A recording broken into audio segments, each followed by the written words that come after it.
Hello everyone and welcome to this week's Q&A. We are not live, but that's okay. We're going to make this work. With me today is Mod Arcane. Hello. Mod Kieran. Hello, hello. Mod Mack. Hello. And Mod Sween. Hello. Sween's a lot shorter than all of us. Normally you're quite tall, Sween. Weird. So I'm just gonna deal with it. We also have behind the scenes our live stream producer, now the video recording specialist, Mod Spear, and no one is in Twitch chat today. But we've got a few announcements before we start. We released our June version of the Gillinor Gazette. Be prepared for July's version, but in the June one, it talks about our PvP vision and the Wilderness Hub, as well as giving you an insight into the art style and inconsistencies alongside some new mods, which you may recognize as one of those new mods down there, Mod Mack, which we'll introduce to you guys shortly. We also have some information about the Death rework. It's gone out. It was out last week. You have some 15-minute gravestones. There's a Death's office. And on top of that, we've just released onto YouTube a video from Theatrics that goes over the Death rework and like a guide to. So we recommend you checking that out when you have a chance.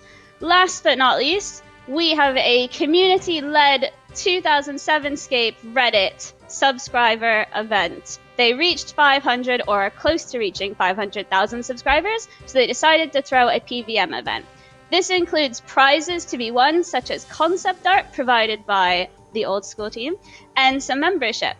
Sign-ups are closing tomorrow, so check out the pinned post on the community-led 2007scape subreddit for more information.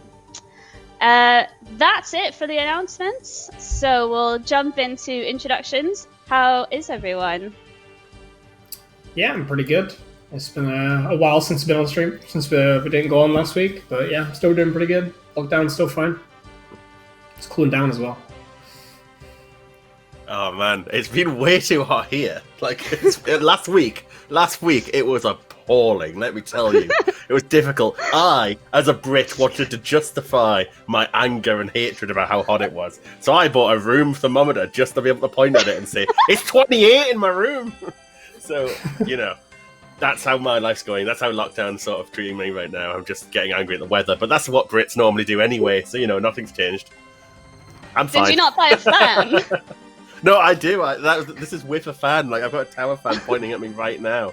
I mean, it says it's 24.8 right now, and it is, like, around 18 outside. So it's still, I'd say, pretty high for room temperature. But there you go. Thrilling debate on the old school Q&A this week. Is it too hot? Stay tuned next week. Who's next in his order? Yeah, I'm doing good. Next. Yeah, likewise, very, very pleased it's getting a bit cooler. I don't do well in heat either. Bought a massive fan, but it just pushes hot air around, so... yeah, I'm alright.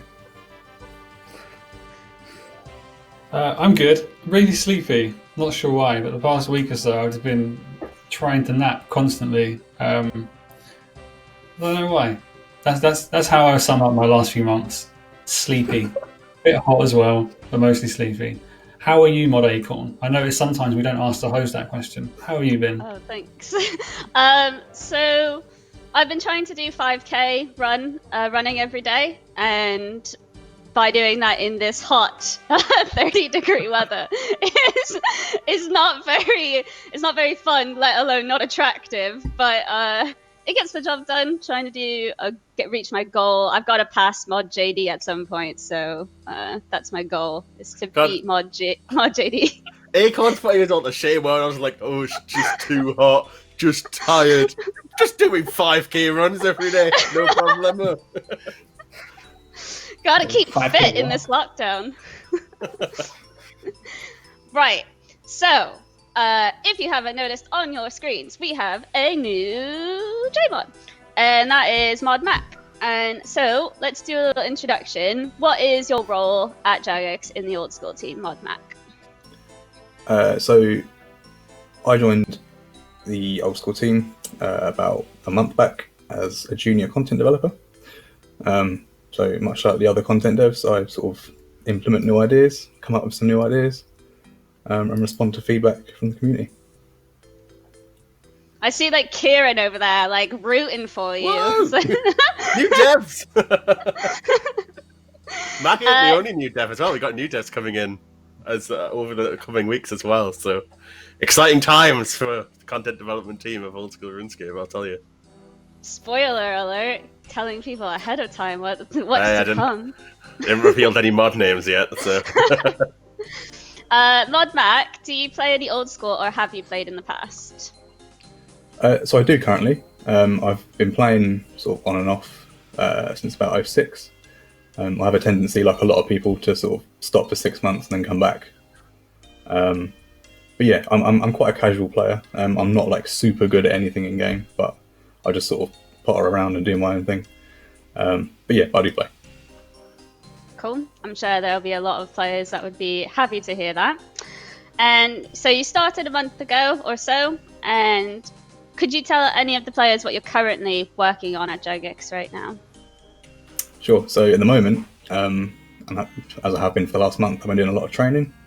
So I've been sat in sort of screen share sessions with Modcast, just sort of learning about how we develop things and RuneScript and lots of new stuff.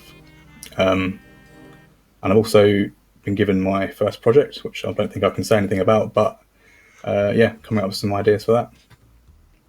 No spoilers.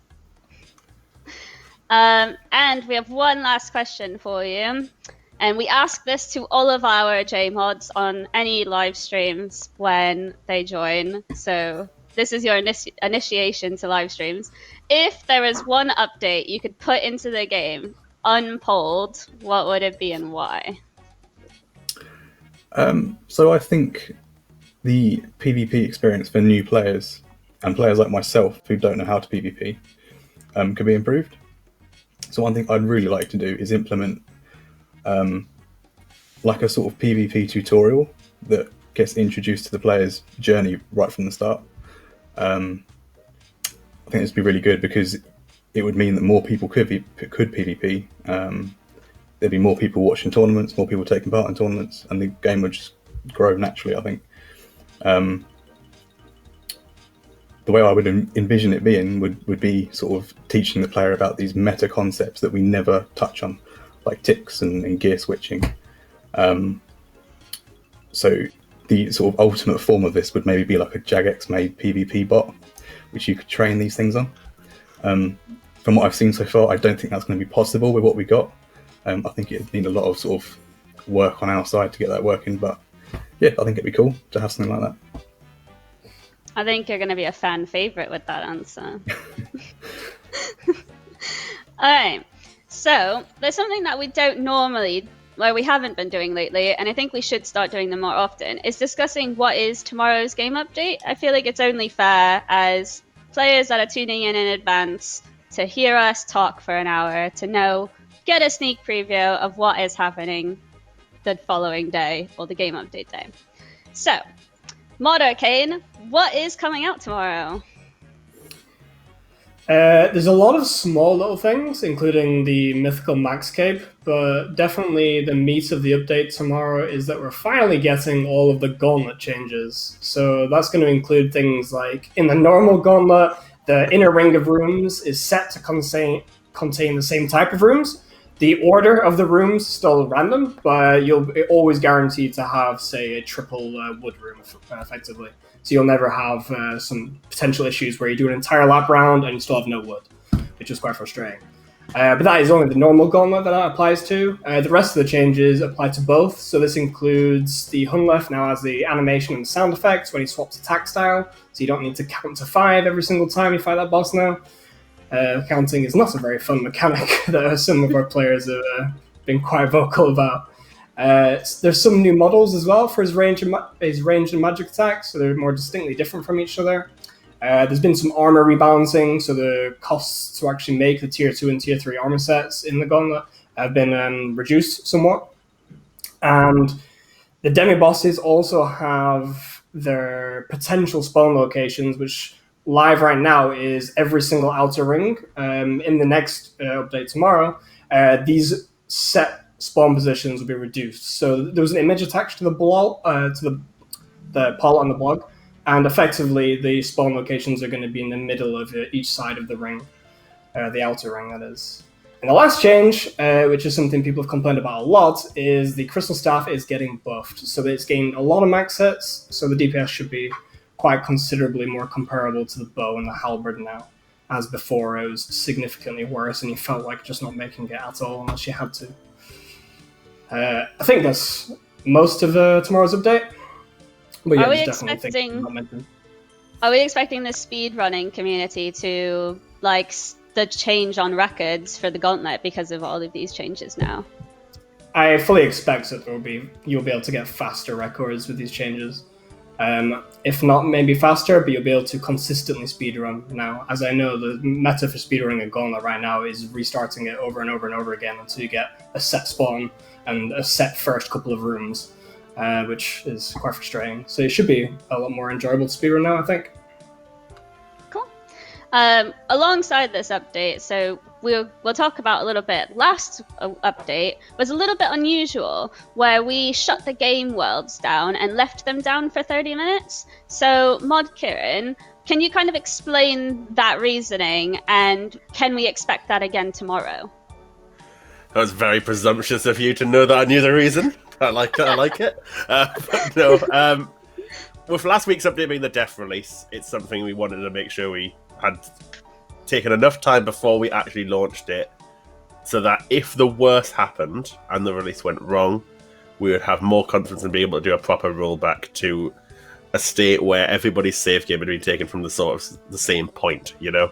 Everyone had logged off after the update, basically. So I don't actually know if we're doing that again tomorrow. I don't think that's going to become normal process, is it? Unless anybody else can tell me any different. Do you know, Arcane? Sween, No, do you I know? haven't heard anything. I don't think so. So, with particularly big, risky updates like the death release, it was just to let's play it safe, let's make sure we're doing the right way, because it's a sort of release that could lead to a lot of people potentially losing items, or even gaining items, and such like that we don't want to leave people in an unfair disadvantage, you know, if something went wrong there. So, fortunately, obviously, nothing's went that badly wrong. I mean, we had Wooks messing around and playing with a few things that we, you know, everyone saw and, you know, we obviously addressed. But bar that, I mean, it's been pretty smooth, I'd say. So, considering the complexities of that release, the amount of things that were tested and obviously had to be looked at, it's a complex system. So, you know, I'm happy with it overall. I mean, I praise Mod Ash for doing it. It's been months in the making, and I couldn't see anyone else working on it but him, and he did an amazing job. So, Ash, if you're watching this... But just to add to it, like, you think about the amount of complexity about the way behaviour changes if you're in deep wilderness. Certain items turn to cash, certain items split into broken parts, some items split into separate parts.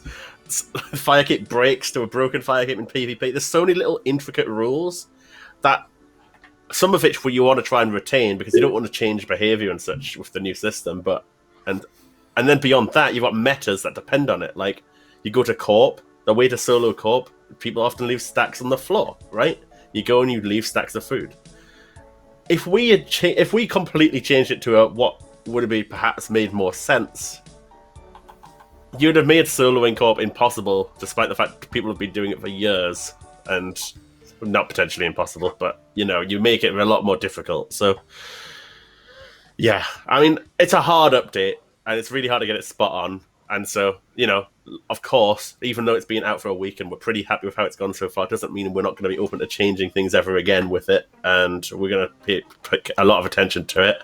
I've seen some good discussions about the rates of cost and the fact that, like, it's flat to try and keep it simple rather than scaling like a tax system might. But, you know, there's so many things you could go and change still. And we'll see. We'll see where it takes us in the future. Yeah, exactly. So moving to the next question, it's about process. So, Modcast, what is the process like from the moment that we poll something like poll 71 with 40-something questions to the moment that it goes into the game? What is that process like? So I imagine it differs team to team, but I can give you my perspective from the operators, which is the team that I'm in. We generally work on the week-to-week updates, and most importantly, majority of the poll questions. So what happens for us is, after it's been polled to the players, we'll generally create basically a massive list of all the questions on our software, so we use Jira. And then in the team, we'll delegate the jobs between ourselves, depending on what we feel we would be best at, and what, like, in terms of priority for the players, what would be most important to get out sooner or later, as well as maybe what's actually possible to be done now, since other jobs may depend on other teams, such as graphics or sound effects, etc. After that, you'll finish the jobs, whichever you can do, and then you'll send it to QA. So QA will do their hocus pocus, their magic, make sure everything's good and all hunky-dory. And then hopefully they don't send it back to the dev, but sometimes they will send it back to the dev because they found something that they missed, or something that didn't work correctly, or anything really. They effectively deemed it not good enough for you guys. So then the dev will go and iterate until we get to the point where we're happy with it and we can release it. And then we need to find a part in the schedule where we can actually release it then. So after it's done, we need to figure out, okay, when should this actually go out? And this, again, depends on when QA actually has time for. Since we've had some really big projects recently, this is kind of the reason why some of the poll 72 questions, or poll 71, sorry, came out a bit later, because we had two really, really big updates, especially Death. That took up a lot of resources. So we didn't want to mess up anything like that just by trying to rush out the Gauntlet job slightly early. It just wasn't really worth it. And then after that, it gets set for a release. We create another build with it in, and then the entire team tries to get together and test out everything in that build. So this is what we call RC. And then depending on any feedback from that, there'll be more development, more QA, and then it finally gets released. So it is quite a big process from envisionment to actually release, and we do try to make it as good as we can for you guys before it actually hits your laps, right? Cool. It's good to give players some insight, because a lot of times we'll have people say why did you choose this and not the Grotesque Guardians, for example? Why is the Gauntlet coming out and why isn't this? Why can't you just do it all at once? So I think it's good to give some insight as to how the process works, and not every update is as simple just a code fix. You may have to include things like artists or even sound effects, so it could incorporate a lot of teams, which makes it slightly longer.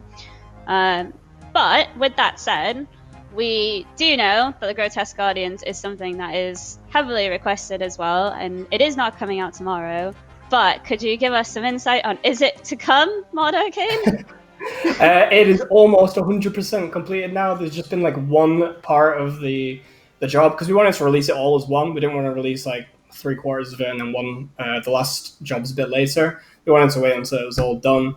One of the jobs was very, very fiddly and has proved a bit of trouble. So then we've pushed back the QA on this job, or scheduling on this job, which is affects the QA a bit. So when we've prioritized other things effectively, just because this one job did take. It was a pain. I couldn't do it. I had to pass it on. I'm not good enough. It was I too saw awkward. Mod Kieran looking at it the other day, just taking a sneak peek at it. Right. But it was a pain. So our next topic is something that has been discussed quite heavily in the community on things like Reddit and Twitter, all social media. It's a very serious topic, and it is something that started with a movement that we had made a statement on, and has now then reflected upon the community on how we can better ourselves within the game. So we want to talk about tackling toxicity. So we mentioned in a blog that we were going to make some changes to the chat filter. ModSwede, can you explain some of those changes to the chat filter that we had mentioned? I surely can. For any players watching this, simply go to the old school news section, go to last week's Death Changes update, and there's more information contained within. But generally, what we're going to be doing is hard filtering a number of hateful words and phrases, which means that some words are going to be censored regardless of whether or not you've toggled off your profanity filter.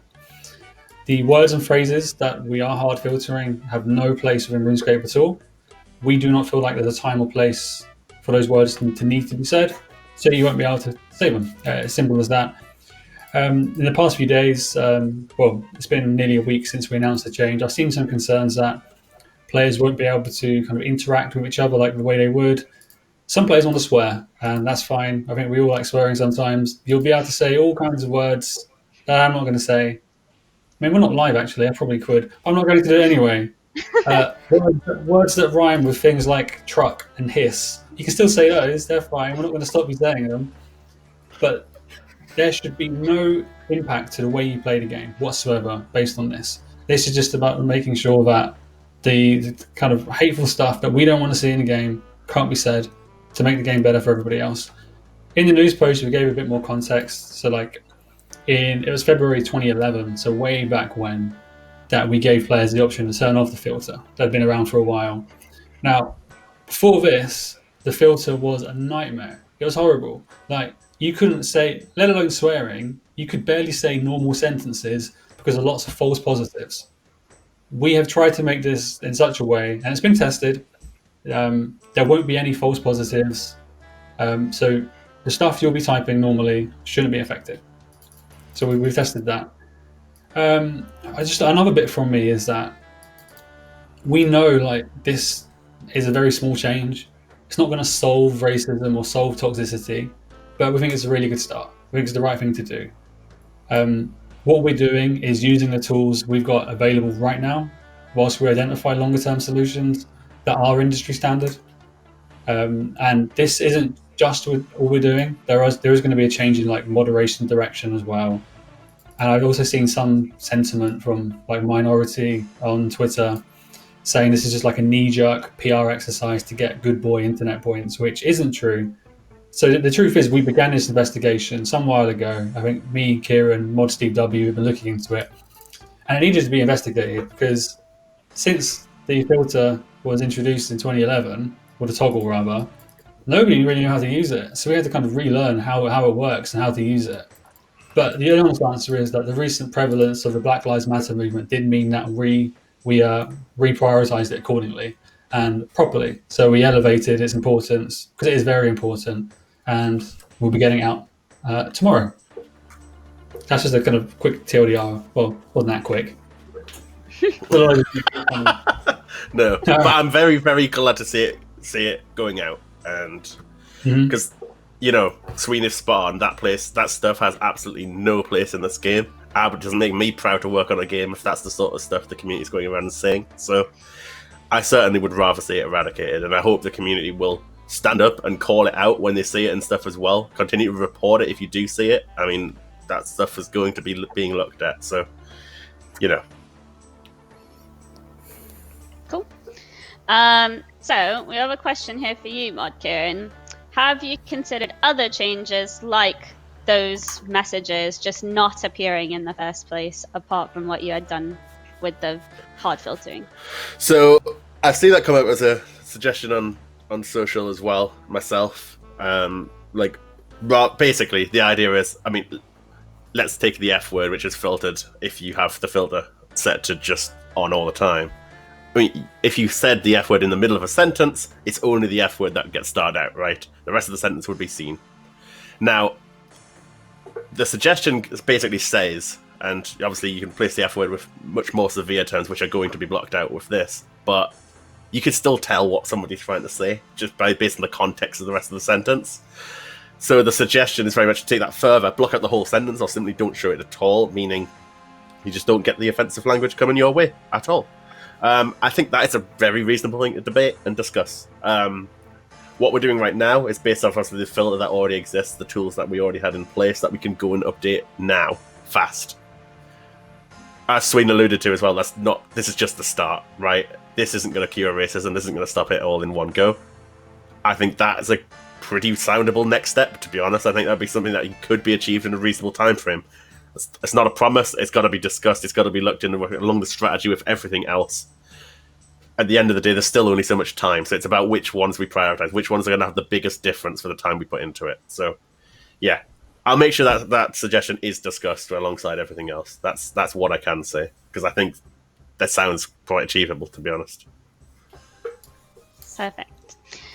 So you kind of touched a little bit, Modsween, that this isn't the end of just we're going to just do this one and done and leave and say everyone's on their own. That's our attempt at tackling toxicity. So what else is, if you can share, what Jagex is planning to do to tackle that toxicity, including extreme racism in our games? So I can't share concrete, this is definitely happening, because we don't know that yet. But we are looking at how we can expand our current tools and also what we can do more longer term to adopt an industry standard approach to it. So it's not just our game that struggles with issues, it's other games. But other games have the luxury of being modern, I guess is the one way to put it. So when we look at, so there's lots of software out there that other games can simply plug in to the way they work quite easily.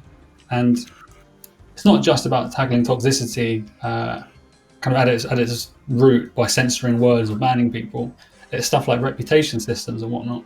If we ever get to a point where we can start incorporating the industry's like standard software to tackle toxicity for encouraging good behavior, as well as the censoring and banning players, I think that's a great end goal to have. It won't come anytime soon, that's the honest truth, but yeah, very much a start. I also want to point out as well, I wanted to address it. So this, so the hard filter we're adding as of tomorrow's game update, it will be able to be bypassed. Players will find a way around that. We know that for sure. If you see players do that, report them. I mentioned earlier there's going to be a change in moderation direction. We will see those abuse reports. So make sure you report your players. If necessary, we'll adjust the hard filter as well. If anything keeps popping up over and over again, we'll look to filter that kind of work. And at the very least, we'll perhaps mute or ban the offenders as well. Perfect. And we have one more question here. So some clans are often at the center of toxicity rows. We see often people post things on Reddit or on social media that this clan is toxic, or why aren't you doing anything about it?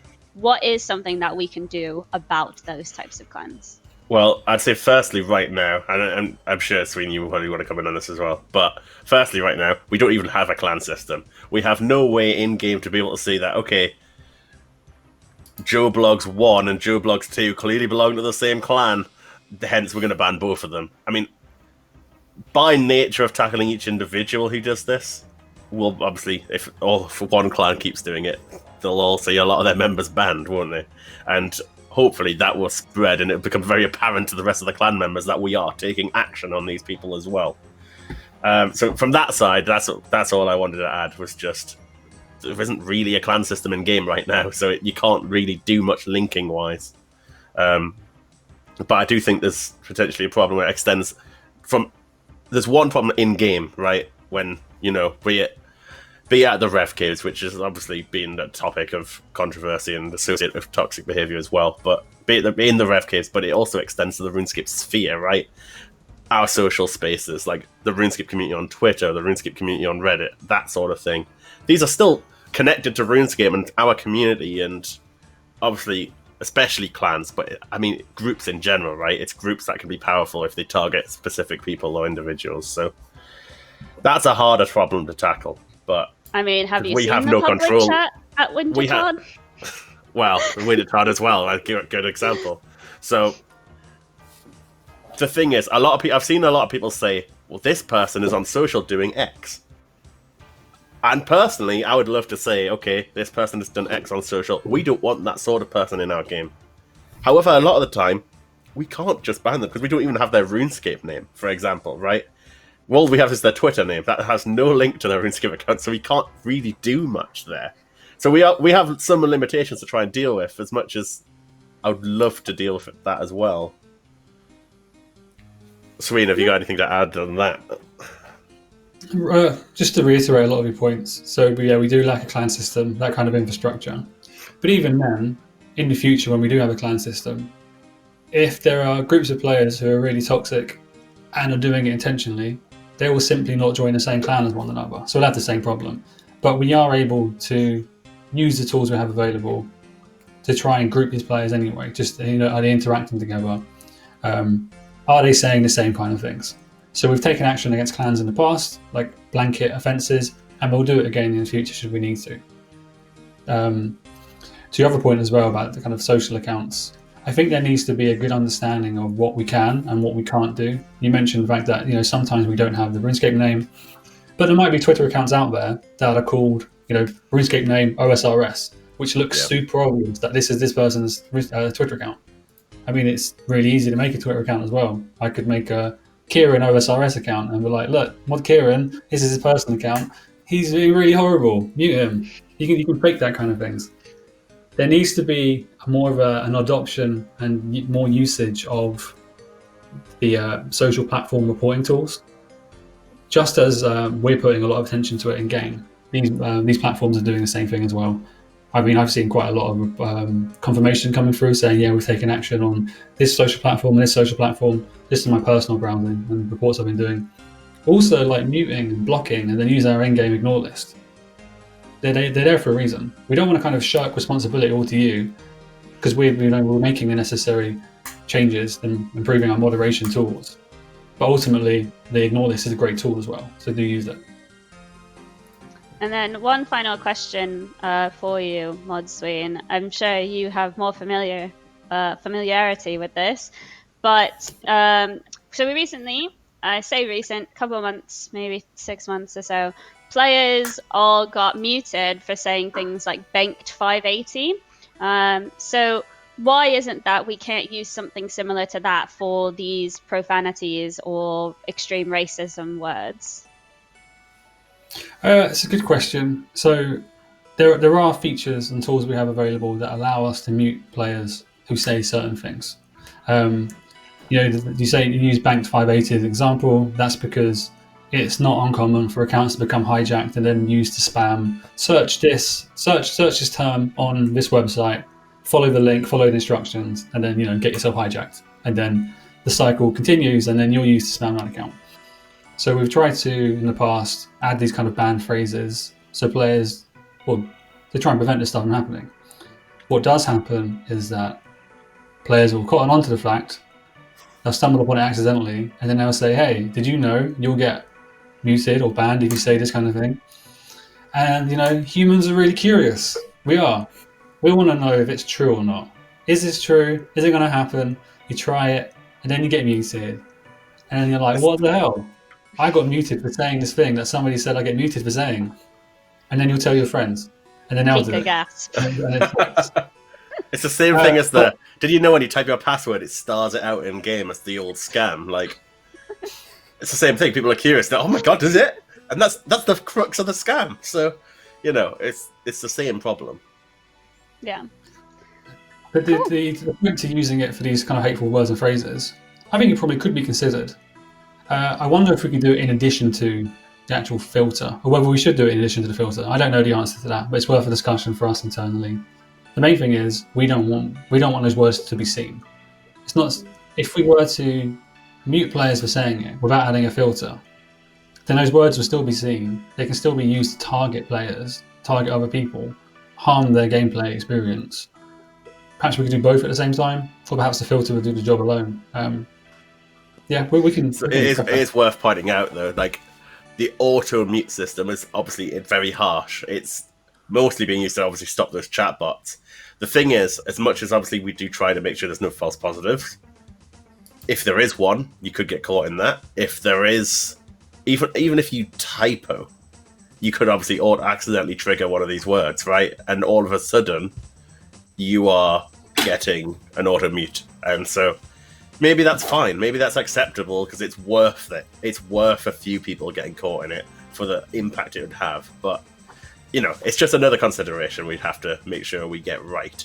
And so maybe it's better to be light and then it's reviewed properly and mutes and bans are done appropriately. So that's the thing. I guess with all of these as well, you're trying to interpret language with a computer, which isn't famously not very good at interpreting language, which always depends on context and such. So, you know, there's so many ways you can go about it, but we'll see. I mean, the belief, I think that all of us, I speak for everyone, it's like we're all on the same page. We all want this solved. None of us are happy with that this stuff goes on within the game.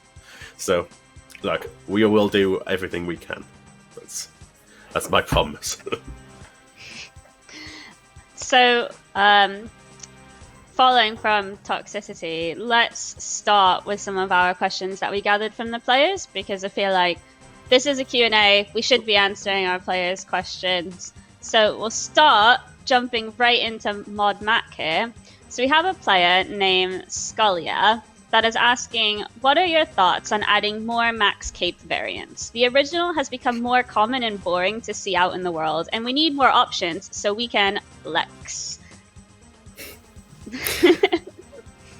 So, for me, just personally, I would be kind of dubious about adding too many variations.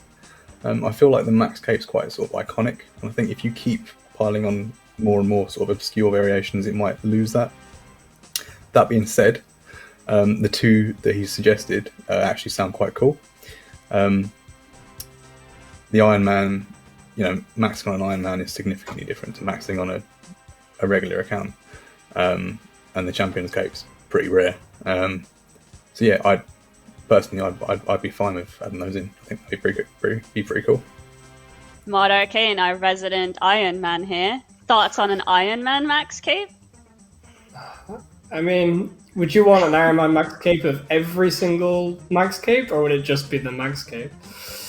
Like, just the Max Cape, sure, but not many people just walk around in Max Capes. They usually have the variant on, right? Like Infernal Max Cape or the Assembler, etc. So I'd be wondering what the goal is. I think it would just need to be a cosmetic version of the standard Max Cape almost, rather than a duplicate version of all the others. It's the only way I think you could reasonably go about it. So yeah, for sure.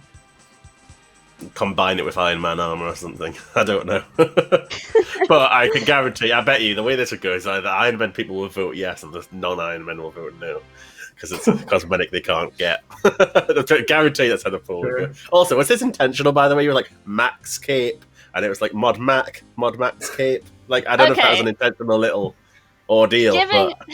Giving a behind the scenes, most of the mods here, minus you, because you showed up late, tend to go through the document and pick the questions they want to answer.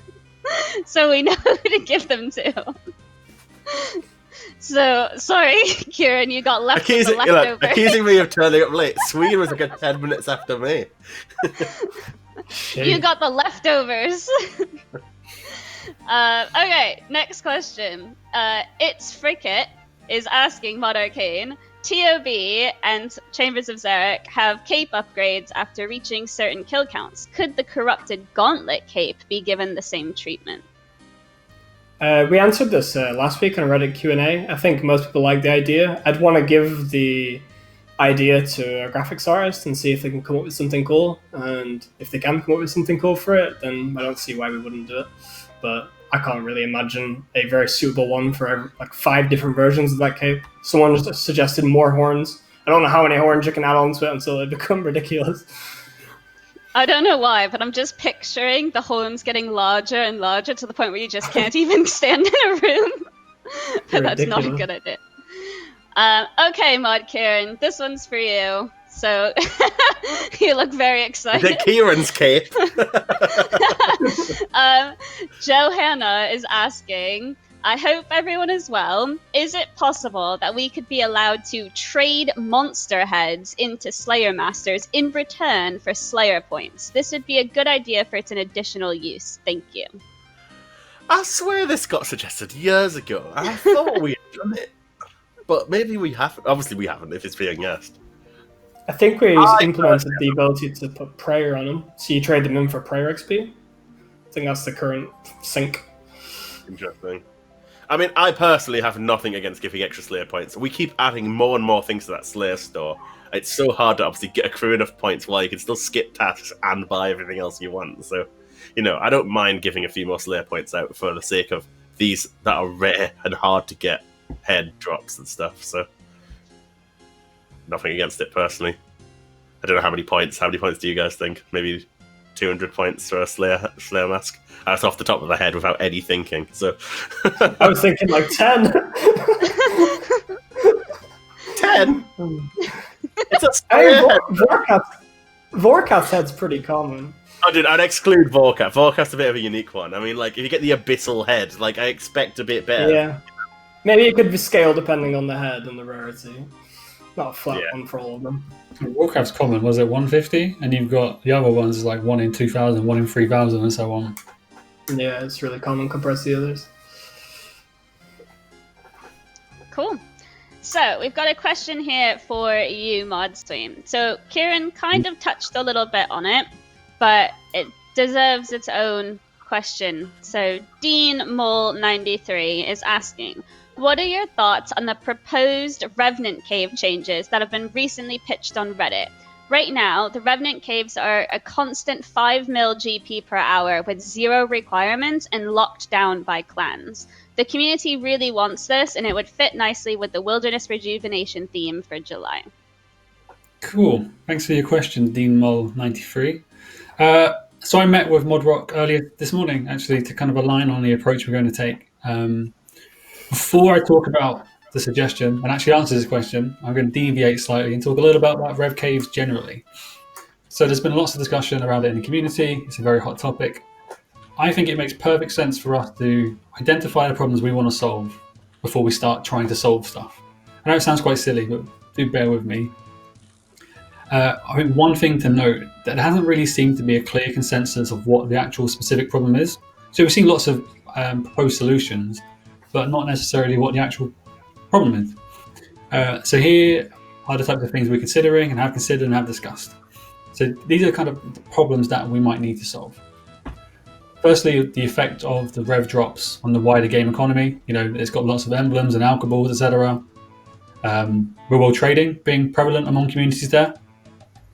The idea of protection as a service, kind of the artificial nature of the cave system. You know, how the old Stronghold Slayers dungeon was. Felt super artificial before we split it up into that massive Slayer dungeon update.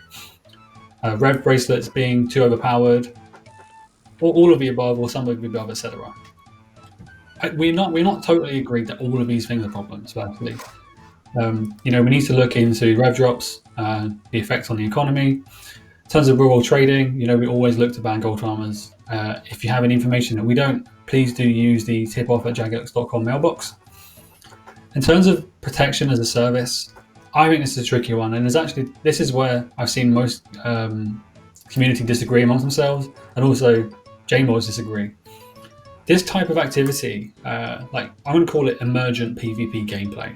That's like the industry term for it. Other MMOs like Eve and Albion, etc., would celebrate it. Like the notion that you can kind of own an area and then farm it for its goods and then sell access to it is the type of gameplay that there'd be articles about in like Kotaku and Polygon talking about. Look at what Eve does, etc. But old school's not the same game. We know that. So we need to consider, you know, do we want to tackle this? Also, should we then look at other services in game as well, like BA, etc. There's kind of all our thoughts. I know I just spewed a lot of discussion right at you. In terms of what we're doing, which is the important part, we want to kind of approach this from 2 stages. Firstly, we want to reduce the damage reduction of the bracelet. We do think it's overpowered, so we agree with that one. Secondly, we'd like to lower the drops. Like look at the drop table, lower the value you get from it. And whilst we do that, we want to conduct some analysis internally just to see what the impact is. We're quite conscious of, well, I reminded myself earlier by looking at the blog from 2017 post RuneFest. We said we'd expect players to be earning around 2 mil per hour there. But we also said that's probably the average player. The people who are fighting risk will probably earn lots more. Now the problem is, with these types of services, the risk is gone and you're earning tons more. Not quite what we promised or quite what we polled, so we should revisit that. So the second stage of what we're going to do is offer players the choice of what to do with rev caves, which then comes actual to what Dean Mole 93 asked in his initial question. What do you think about the proposal and the suggestion? Which we haven't really linked one here. I'm assuming it's going to be splitting them up into various hotspots and have them rotate around. That's what it was. Yeah, it got a lot of community support. I think it's a pretty cool idea. But if the main gripe is clans locking it down, well, if there's a list and a rotation of certain areas, I guess the news I've got for you, clans are probably going to lock it down. It'll probably be harder to lock down, and if that coupled with things like changing the rev bracelet and changing the drop values, makes it more appealing to you, then yeah, we can do that.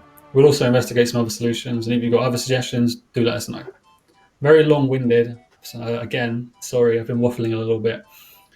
But I guess I'd summarise, yeah, we're aware that you want to see some action on Rev Caves. We want to make sure we do the right thing. It's been in game for 3 years now. Let's make sure we're making the right change. We're not acting knee-jerk because a suggestion got quite a lot of upvotes. Let's consider the implications of that suggestion. Will it tackle what the players want it to tackle? I'm not so sure it does, but we can deviate accordingly. Maybe we can adapt it.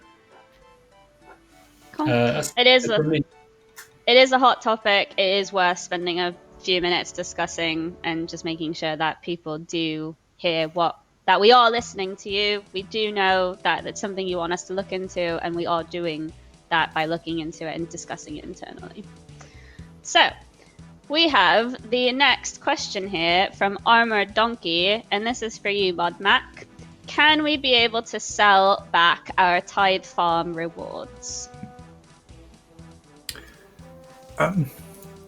Yeah, we could do that. We have the technology.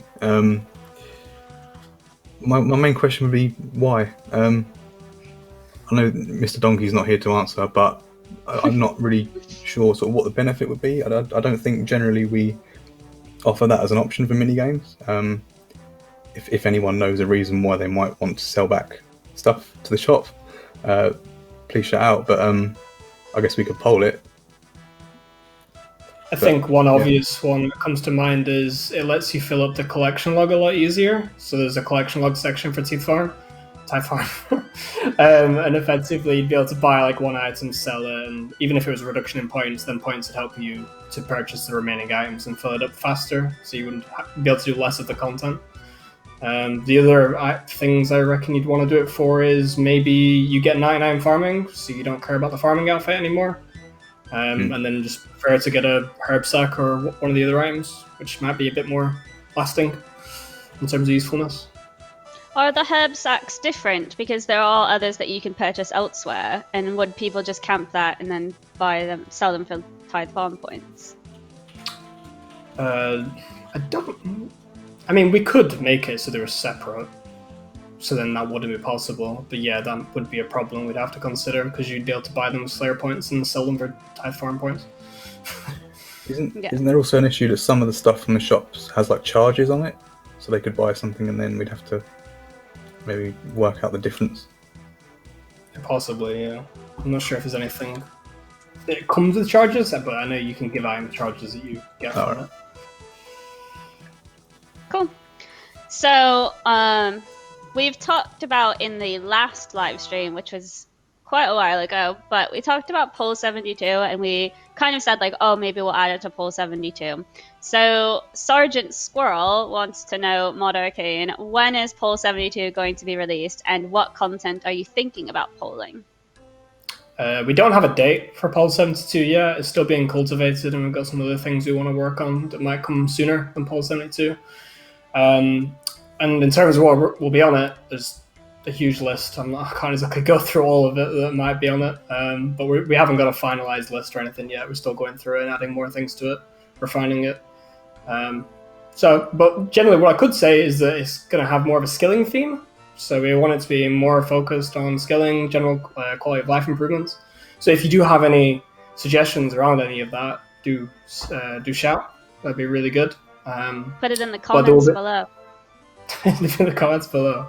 But there will be non-scaling things on there as well, but general focus will be scaling. Cool. So this question's for you, Mod Kieran. ERT0 is asking, rather than giving bad content better rewards to incentivize engaging with it, such as fishing trawler, could you also rework said content at the same time to make those new rewards fun to earn? Yes. It's the short answer. Absolutely should be the case that content isn't... First, alright, let's go a step back from this. I don't want, look, as a developer of this game, do not want to have people playing content they don't like. Right? Fundamentally. That's not good for anybody. It's not good for you as a player, because you're not going to have a fun time. And it's not good for Jagex at the bottom line of it, because you're probably going to be much more likely to quit and leave because you've spent hundreds of hours doing rune crafting, probably, or fishing trawler. And that's not fun, right? So, yes, there's multiple things here. There's more of the focus towards the content that's good, but also improve the content that isn't good enough, right? I think I look at things like agility, and I go to this example because we've just done Hallowed Sepulchre. Now, Hallowed Sepulchre might not fully address it. It addresses it maybe at the higher end, but you've got agility, which, fair enough, a lot of people don't mind, but also a lot of people do, because it's just mindlessly going around our lap. Now, sometimes that's good. Sometimes you want a second screen thing you can do while watching Netflix. But it's not good content. It's hard to describe it as good and engaging and fun. So, offering something like Hallowed Sepulchre, meaning people have a choice, that's awesome, because you've got fun content to go and do as well. And you can say similar about other skills as well, right? I think engaging methods being more than, right click, left click, right click, left click, and move your mouse on the right number of pixels up and down is better for the game. Now, that's not to say that this stuff doesn't have a place. It absolutely will exist, and it'll continue to exist. But the stuff that can be genuinely engaging and fun to play around with, that's, I think, what we really should try and offer. Now, Fishing Trawler is a good example, because it has the potential, it has all the makings of something that could be more fun. It's just dated. But in reality, it's all... I say the word skilling boss. It's not a skilling boss, but it's got the makings of that sort of same content, where there's a wider engagement piece you play with for a period of time on an ongoing basis. So you imagine if that was done today, you could do something much more interesting with it than the water level just magically rises every 10 seconds. Fill the holes. Just literally stands on it, just clicking a bucket. How are you bailing? You're stood in the ship. Where are you cooking the water? Unless you got like superhuman strength to like yeet it upwards out the hole in the ship. Honestly, no, it doesn't make any sense. But you could imagine a minigame like that actually being fun, where you're all going onto it. It's a great group activity, like it already is. Much more like Wintertodt. I think Wintertodt isn't perfect either, but you all go in like a Wintertodt sort of thing. You're all together, and you have some interesting thing happen. And I think that as a concept is cool. Maybe you have, I think somebody spitballed this idea a few years ago, but like the idea of you go into some like construction minigame or construction skill boss, but in reality it's just like you're into a town and you got to set up defenses because it's a boulder that's going to roll down a hill towards it, and so you're setting up defenses to try and deflect it. Like stuff like that, which is just obviously that's the most spitball idea ever, can make stuff more fun than here's the most right-click build, right-click remove. Anyway, I sort of went off on a massive tangent, but yes, we should make things more fun, not just say here's incentive to go there. However, that's a lot cheaper. So sometimes, at the end of the day, if the goal was to bring in a fishing outfit, which is the case of what was added to Fishing Trawler, and we're going to ask the question, where do you add it? Well, in that case, the problem fundamentally was that we were looking to add a reward rather than add content, right? The first step was we started with the reward, and then we were looking for somewhere to add it to, rather than saying we've got content, we need rewards for it. Sometimes it comes back and forward the other direction, but where in fishing would you have had fishing outfit to? Maybe in hindsight, Fishing Trawler wasn't the right place to do it. Maybe we should have put it on, just a random drop when you catch fish in general, or something else entirely. Or even go and create a new piece of content. I think nowadays, when that was done, that was 2015. We're in a different place now. We've put a lot more effort into content now. We've put a lot more polish on everything we do. That reasonably today, we might make the call to say, let's do a bit of quality of life on Fishing Trawler as well as doing this. And you could even go further and do an overhaul altogether. So, to be honest, I'm quite excited about the idea of overhauling Fishing Trawler now. Let's do it. Our next project. So, we'll go to the next question. Violatic is asking, Mod Arcane, what do you guys think of the current meta of Spec, Tele to House, Spec again for certain pieces of content? This is obviously not how the content was designed to be completed and kind of invalidates the difficulty of said content. I think the only thing this strictly applies to is the Corporeal Beast. I can't think of anything else where it's strictly this. Like maybe Abyssal Sire, but there's been new metas around that recently anyway. Like the whole Tele to house method is applied on things like Zora and Vorkath as well. There's some other bosses, but in terms of doing it just for special attacks, and basically that is the way you kill the boss, which is obviously Corporeal Beast, you just Warhammer it 3 times, and then a bunch more specs until eventually it just becomes a big chicken, and then you just kill it, AFK. Yeah, it's not engaging gameplay, and it does completely ruin the boss fight, effectively. I'm not really sure how we'd fix it if we did decide to fix it. The content's been out for a very long time, so changing it drastically would be a bit contentious. In general, though, the whole idea of boss mechanics completely being ignored because of the fact you can teleport to your house and just special attack it down over and over again, I do not like it. And I don't think the team would ever design a boss that this would be possible to do ever again. Cool. I want to get through the questions. So, Mod Kieran, don't waff on for this next one, please. I thought I was providing interesting insights that the community would love to hear. No, I'm sure they do appreciate it, to be fair. So, Rune, by the way, is asking Mod Kieran, thoughts on being able to upgrade your gravestone's appearance like the ones in RS3? There was recently a suggestion on Reddit which asked if we could make the gravestones red if a hardcore Iron Man died. That's where this suggestion's probably coming from. I have literally nothing against it. What I don't want to do is allow you to do a one-off fee to get a better gravestone of some kind, right? That's what I'd prefer to avoid. I want a clear death system that everyone abides by, and that's it. Appearance and cosmetic changes? Whatever. All for it. Doesn't matter to me. I think that's fine. And it'd be cool to see. I mean, people are nostalgic for the old gravestones and stuff that they had back in like 2008 and 2009 and stuff as well. So I can see people wanting them, and it makes sense. I think it'd be cool. As for the hardcore thing, why not? It's hilarious when hardcore's dying it, really. So. Oh my god, savage. We talk about tackling toxicity. We need to tackle you, Kieran. Although I would say respect to Foe who sacrifices hardcore for charity. That was cool. Sad that his hardcore had to die, of course, but you know, I think if there's any way to lose your hardcore, that's a good way to do it. Good cause. 100%. So we have a question here for you, Mod Sween, and this was something that's shown up on Reddit quite a few times, but more recently. Placer16 is asking, are there plans for creating a Brazilian or South American server? Cool. Firstly, if players don't want us to waffle, then they should just increase the play speed of the video. That way, everybody wins. They can hear it quicker, and we can talk to our hearts delight. I'll timestamp it.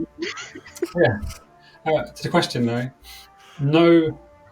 Yeah. Well, tricky one to answer. TLDR is no. There aren't any plans to add any more servers in different regions. I've seen some players say, "Well, why don't you turn off a few European worlds and then make them South American worlds?" Because that wouldn't solve the complaints around latency. It's not so much localized communities wanting to play together; it's more to do with latency. Now, a slightly longer answer, and one Ash has been engaging with on Twitter, put in quite a lot of detail. And I'm going to butcher it a little bit here, but we can follow up perhaps maybe in like a Gazette article, exploring like the logistical challenges around infrastructure and servers and whatnot. I think that could probably make some good reading.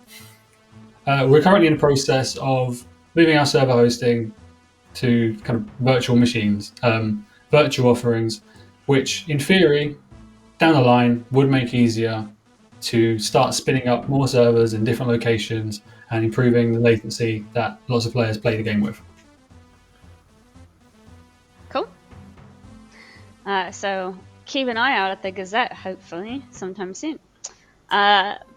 This name has been redacted, so sorry. But Mod Mack, could you make the Agility Hood act as the Graceful Hood? The Agility Cape already does this, and it would be nice to be able to wear them both with the set. Yeah, I mean, if you're wearing your Graceful, there's a fairly reasonable chance you're going to want your hood on as well. So I think that maybe we could do that with have like a crafting requirement or something. The player stitches the hoods together. I don't see any reason why we couldn't do that. I don't think there'd be any downside to it. So, yeah. Short. See, these are the short, sweet answers to the point. Mod Kieran, you're up next. Nolan2 is asking, in the all chat tab, can we have a clear history option similar to the private and public chat tabs? I don't see why. I don't see why not. Is that camera frozen like that for everybody else? I don't know if that camera just froze for me, like in that position. Don't want to draw much more attention to it, but anyway, the chat, the question of the minute, the question of the hour. I don't see why not.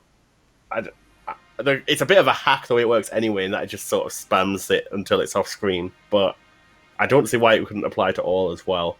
It'd be nice to. I certainly use the clear private one all the time. It's annoying to have messages just left around sometimes. So popular, Kieran. That's what it is. So, the next question is from Denim Chicken Caesar, and they are asking Mod Arcane, can we have the buy limits on drift nets increased? Currently, you can only buy 100 every 4 hours, whereas you can go through these in 1 hour. And they also ask, can we try to get a buy limit review similar to what RS3 is currently doing? I mean, I don't really... In terms of the drift nets, I don't see any harm in increasing it. Like, I'm not sure why it's so low if you go through so much of them so fast. But in terms of getting a general buy limit review, I don't see why not. Feel free to tweet me on Twitter, Jagex Arcane, of anything you think should be reviewed. You can include suggestions if you feel like it. And then we can see if we can get a big list going and get them implemented at some point in the future.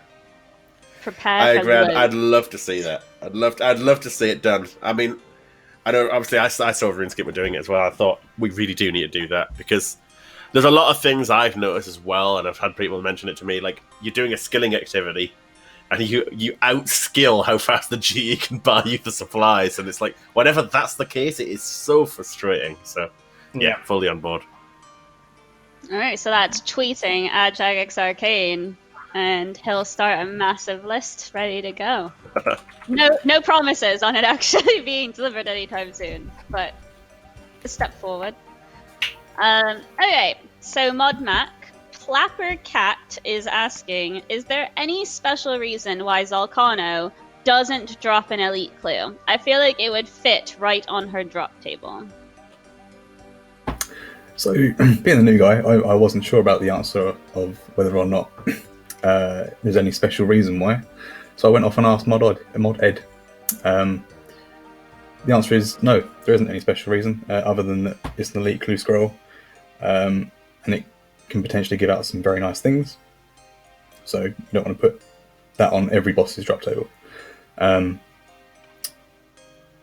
I mean, if there's a demand for having that on the table, then I guess we could do it. But you wouldn't want to keep adding clue scrolls to boss tables because then there'll be too many flying around.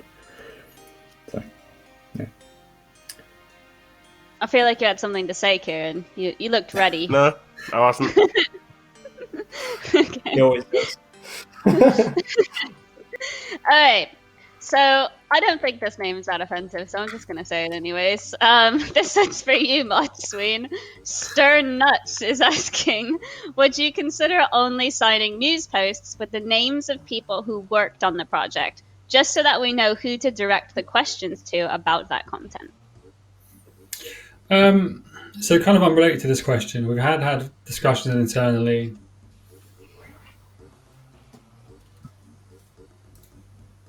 We lost him. I think we lost him. That's it. We had a discussion internally. That's it. We had a discussion, and I'll carry on. We had a discussion internally about whether we wanted to keep the list of names at the bottom of all the posts, I think, is what I was going to say. Because the list is getting very, very long. There's a lot of people who contribute to Old School, who we've more recently added to the list, like from different departments who help us as well, rather than just the core product team that we all think of as the Old School team. And in reality, it's a team effort much more across Jagex.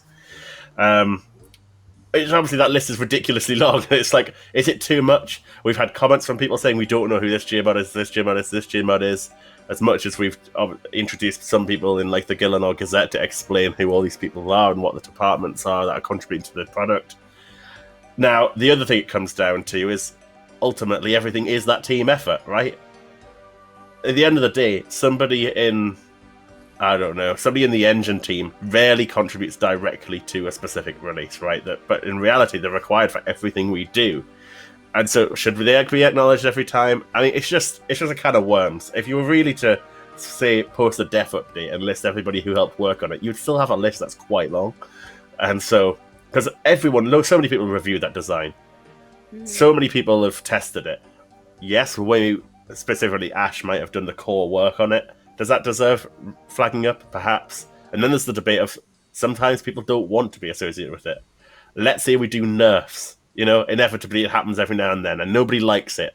The response is never exactly a positive experience, because even if a lot of people agree that we should nerf some item, a lot of people don't, and a lot of people like having their item. They don't want to see it nerfed. You as a developer don't exactly want to be singled out as the person to target your stuff at should it go wrong. So, there's a lot of things you can dig down in. Oh, look at this nice 4-way setup we got going there. Just like magic. But, so, I think it would be nice to a degree, but it's got to be left to like sort of the developer's choice, so to speak. Often we will shout out in the Newsposts, I think, already, that it's like, Mod Ash has been working on this, and sometimes we have little snippets from who worked on a piece of content. It normally gets to become public, but anyway, I don't have anything else to add, and you'll accuse me of waffling on if I do, so... Alright, so we've obviously lost Mod Sween. Technical difficulties, that's fine. Welcome to what is remote live streaming. But we can carry on. We still have 5 questions left, so we might as well go through them.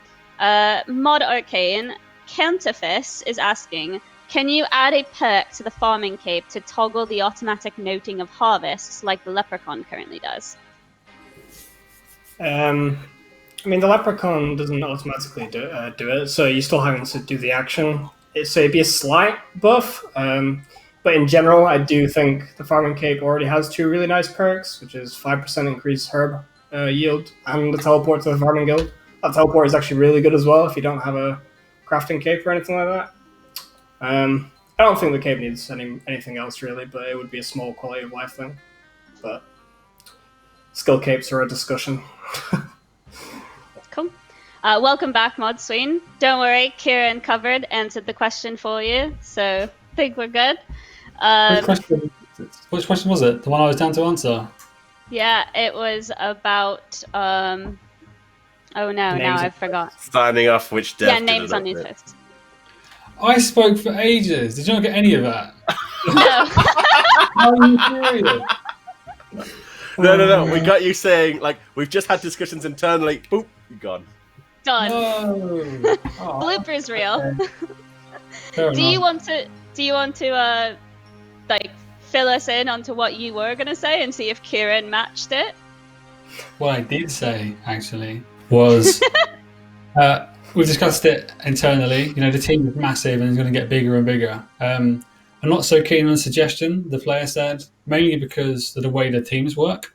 It would mean that people who work on big projects like the Wardens, they'd only get their sign-off once every quarter or so. Perhaps a good compromise could be, at the bottom of a news post, we sign it off as we do now with everybody. But then when it comes to individual sections, this is where we start saying, hey, if you want to ask anybody about it, these are the people you should ask about Def or the chat filter or whatever. I'm just going by last week's example. Cool. So there, you were able to answer the question that you thought you answered. Alright, this one is quite a long question, Mod Kieran, but it's for you because it's your content. Of course it is. RSN Adam is asking, over a year ago, the team expressed an interest in changing potion behavior for the potions purchased inside the Theater of Blood. Currently, stamina boosting is very popular for Iron Men, especially with them being only 1 point and it having incredibly low requirements, as there are discords which will just carry people through for a fee, or people will use alts and mains. Staminas are also only 1 point each, despite being very crucial to raid completion. Can we see these potions change to be similar to Chambers of Xeric? As in, make them only... like special variants that can only be used inside the Theatre of Blood. I assume that's what we're getting at, and I have absolutely no problem in thinking. I think that's a perfectly fine thing to do. I mean, at the end of the day, it's not designed really for people to go in there and get potions and take them out. Like, that's not the overall aim. Now, there is some problems here. This is not just a simple, let's go and do it. At the end of the day, you can't decant all of a sudden. If you're buying the in-house Sara brew, you cannot decant it with your own Sara brews, because it's not going to be a Sara brew anymore. It'll be like a Theatre of Blood Sara brew, and thus you can't really do it. So, how we handle it, we need to think about. There's more details to work out. I'm sure there's a solution, and maybe it's just stamina potions you need to change, not everything else. But yeah, you see the problem, I guess. Yeah. Okay, so we have 3 more questions left, and this one's for you, Mod Sween. Hopefully you don't disconnect halfway through your answer. So, Mod Sween, this is from Not Marnie.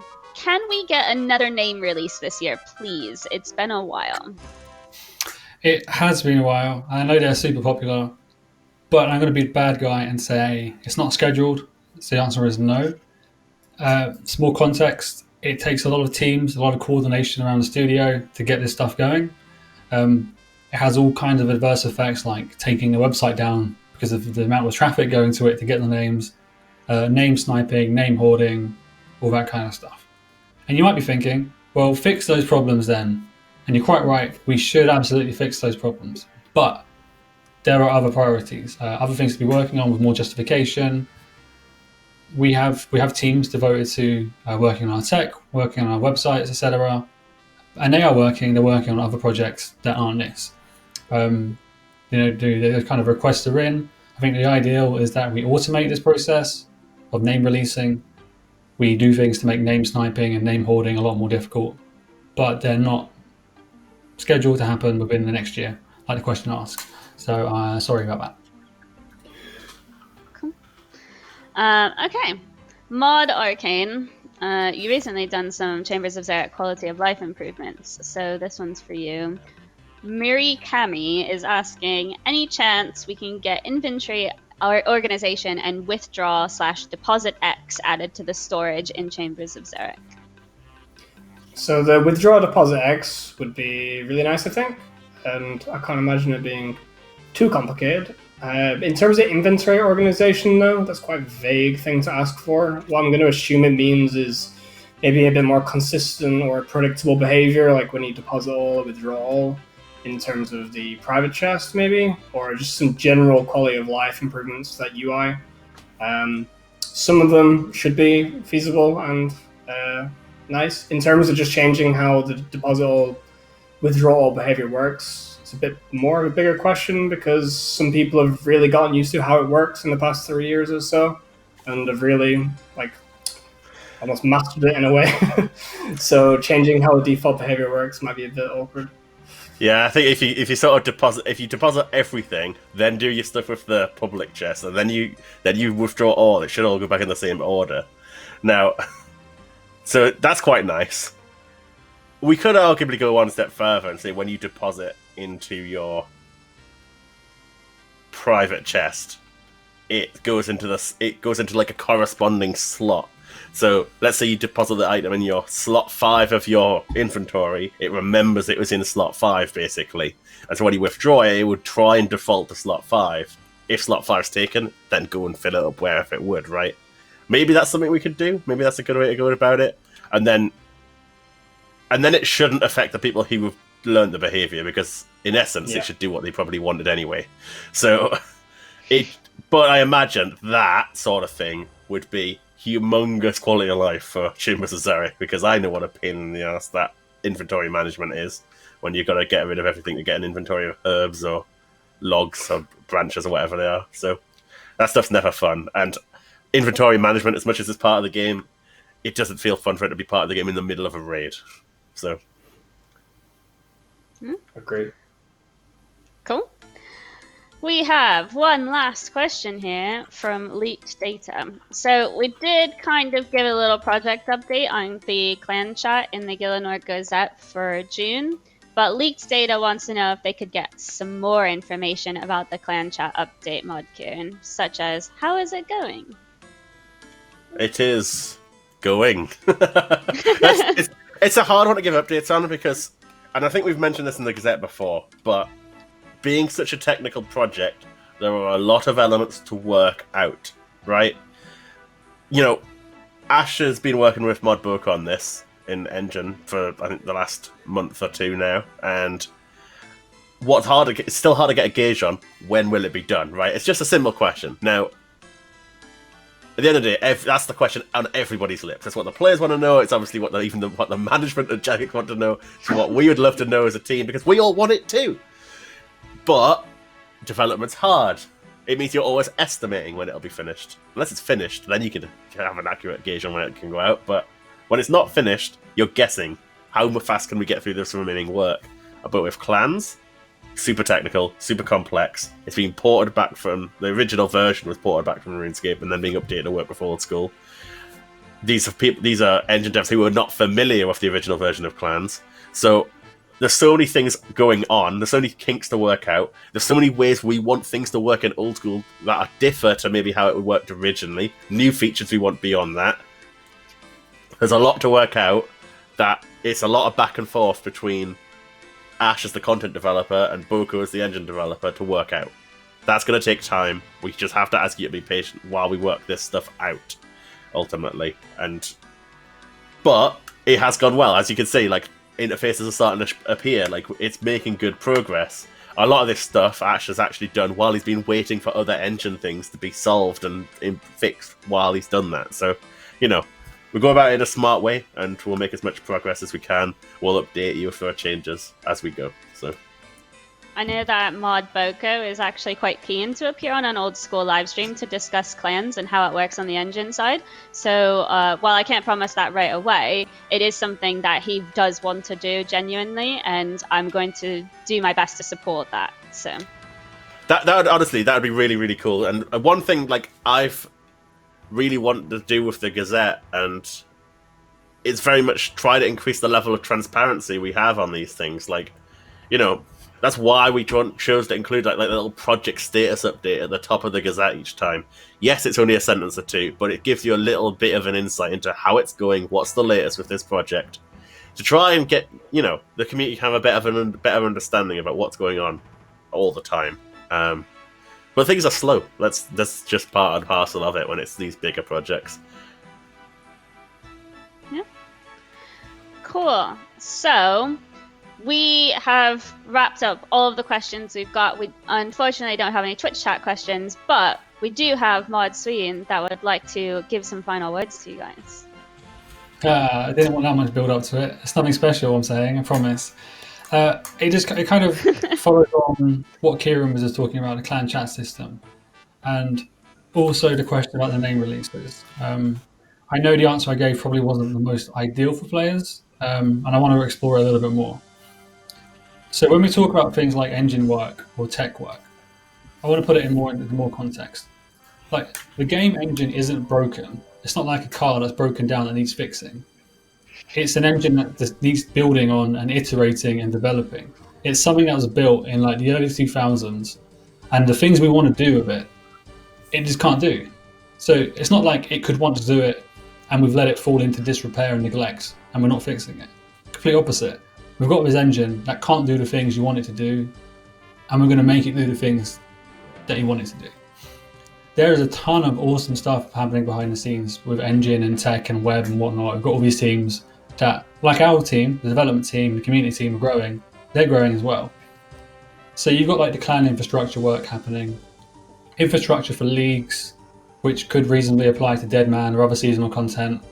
There's also stuff we're working on that's not quite ready to be player-facing yet, but we know you're going to love. And it's the same with tech and web time too. We want to increase the transparency as much as possible. We'll soon be ready to start talking about these cool milestones we're hitting. And for us, it's like there are projects happening that might take a year or 2 years or longer, but they'll only be player-facing for maybe 3 months of that 2 years. So for us, it's we need to juggle that, manage your expectations well enough, but also giving you as much transparency as we possibly can. That's pretty much what I wanted to say. I think those are good final parting words. Give some insight as well.